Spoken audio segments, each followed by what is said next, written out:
Deu-lhe o capítulo 17, o castigo da idolatria.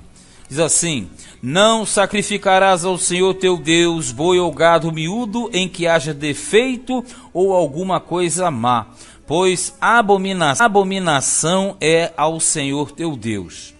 Isso aqui era prática comum no paganismo. Eles sacrificavam diversos animais, mas não tinham o mínimo de critério. Usavam animais doentes, com defeito, com mancha. Já os animais para Deus tinham que ser perfeitos, sem defeito, sem mancha. Você já sabe, porque na verdade, além de simbolizarem animais perfeitos, humanamente falando, na verdade simbolizavam Jesus Cristo como o sacrifício perfeito para Deus.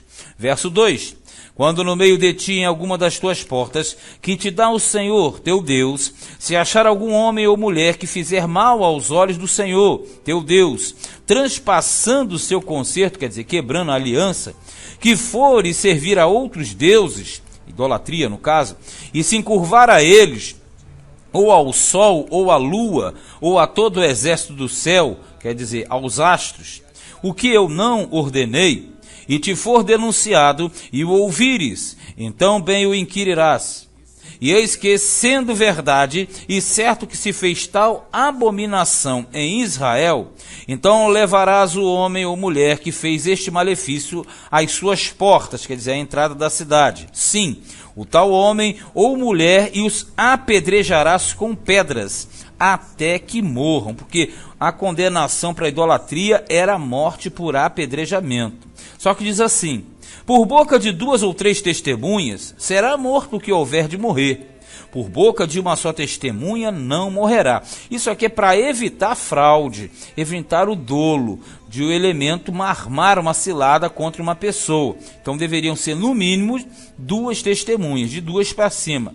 A mão das testemunhas será primeiro contra ele, para matá-lo, e depois a mão de todo o povo, assim tirarás o mal do meio de ti. Veja bem, a testemunha ou as testemunhas tinham a obrigação de atirarem as primeiras pedras, ou a primeira pedra. Por que isso? Porque quando o camarada se dizia testemunha ocular do fato, ele deveria iniciar o apedrejamento.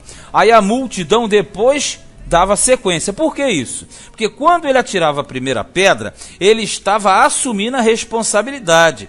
E caso aquilo ali fosse errado, caso fosse uma mentira, o dano e a iniquidade viria sobre ele. Se o camarada acusasse e não jogasse a primeira pedra, aí viesse da multidão e atirasse, então a transgressão cairia sobre a pessoa. Porque se o sujeito fosse inocente, automaticamente quem matasse o inocente, ele seria automaticamente amaldiçoada, a maldição viria sobre ele. Então isso aqui era um critério para deixar o elemento com a calça curta, né? Ali com medo, né? Porque ele fala, bom, eu estou inventando, eu atiro a primeira pedra, então a rebordosa vai vir sobre mim. Então essa questão da primeira pedra, sempre a testemunha ocular, aquela que tinha visto. Versículo 8, fala da consulta dos sacerdotes.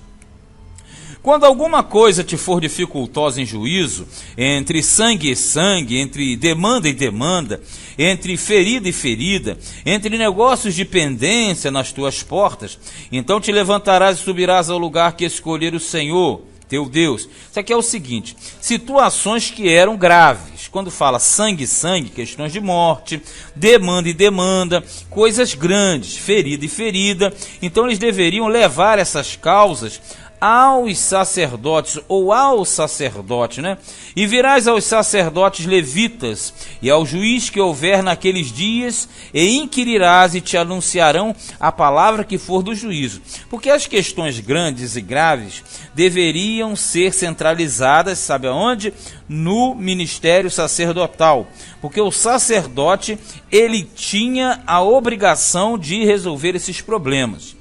Claro que no futuro, quando houver o rei em Israel, as causas mais difíceis eram julgadas pelo rei. É mais ou menos o seguinte: as causas difíceis iam para os sacerdotes, as causas mais simples eram julgadas pelos juízes das cidades, até porque tinha levita espalhado em todo o território de Israel, justamente com a finalidade de resolver essas demandas pequenas. Mas quando era caso grave, deveria ser avaliado pelo sacerdote, que era o elemento responsável, a autoridade espiritual encarregada da época.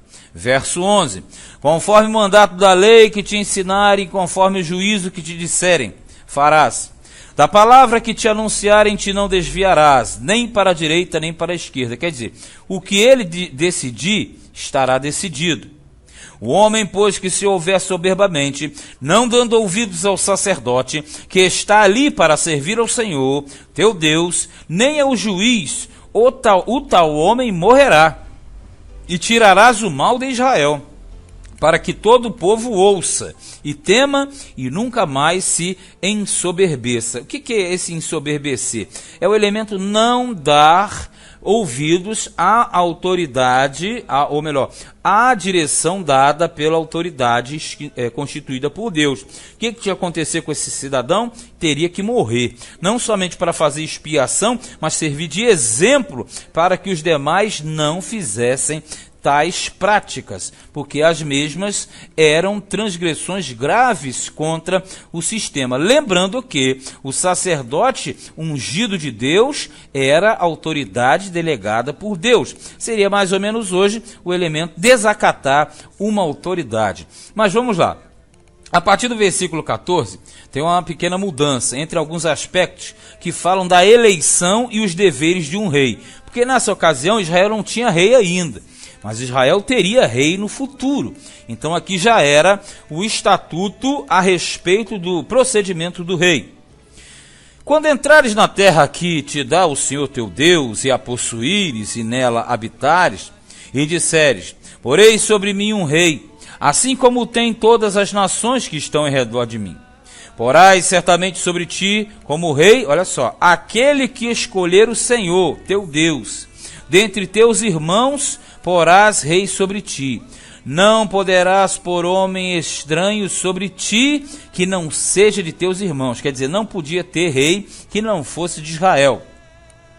Porém, não multiplicará para si cavalos, nem fará voltar o povo ao Egito para multiplicar cavalos. Pois o Senhor vos tem dito, nunca mais voltareis por este caminho. A multiplicação de cavalos aqui, quando nós lemos, parece ser simplesmente o elemento ter muitos cavalos, mas não é isso não. Multiplicar cavalos aqui é uma referência à ligação com o Egito, porque o Egito era onde tinham os melhores cavalos, melhores éguas, as melhores montarias. Então o mercado forte era realizado para com o Egito.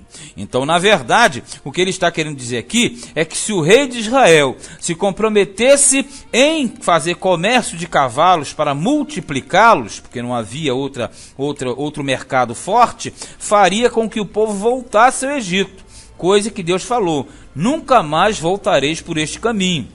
Então o rei não poderia fazer Israel retroceder para o Egito.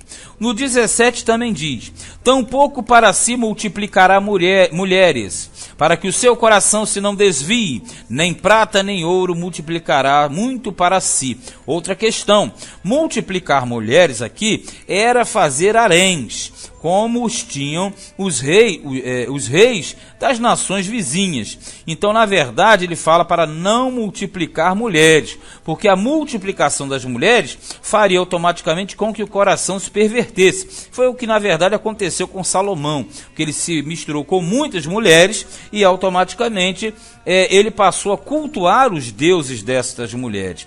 E também diz para não multiplicar prata ou ouro. Sabe o que é isso? É ser extremamente ganancioso, extremamente voltado para o dinheiro, porque aí se tornaria um rei opressor e possessivo. E parece que, por incrível que pareça, né, nem parece, por incrível que pareça, essas coisas aqui aconteceram com Salomão. Ele tanto multiplicou cavalos, como multiplicou mulheres, como multiplicou riquezas. Por causa disso, ele oprimiu o povo. Ele perdeu a direção e em determinado momento de sua vida, ele sofreu aflições em virtude disso. Tem mais, versículo 18. Será também que quando se assentar sobre o trono, do seu reino, então escreverá para si um translado desta lei num livro, do que está diante dos sacerdotes. O que é um translado? O translado é uma cópia. Quer dizer que o rei deveria ter uma cópia da lei junto ao seu trono, seu lado direito, para que estivesse lendo. Aqui diz no 19, e o terá consigo, e nele lerá todos os dias da sua vida, para que aprenda a temer ao Senhor, seu Deus, para guardar todas as palavras desta lei e estes estatutos, para fazê-los. Veja, ele deveria ter a lei próxima para não se desviar dela, para que o seu coração não se levante sobre os seus irmãos e não se aparte do mandamento. Veja, se levantar sobre os irmãos é oprimir o povo. Nem para a direita, nem para a esquerda, para que prolongue os dias no seu reino, ele e seus filhos no meio de Israel. Você já sabe a história. Direita e esquerda é simplesmente não ter excessos nem carências. Tinha que andar exatamente no meio, na situação e no trilho, exatamente na perfeição exigida por Deus. Então, esses direitos e deveres de um rei eram pontos importantíssimos que o rei deveria ter junto a si na administração do povo de Israel. Este foi Deuteronômio, capítulo 17.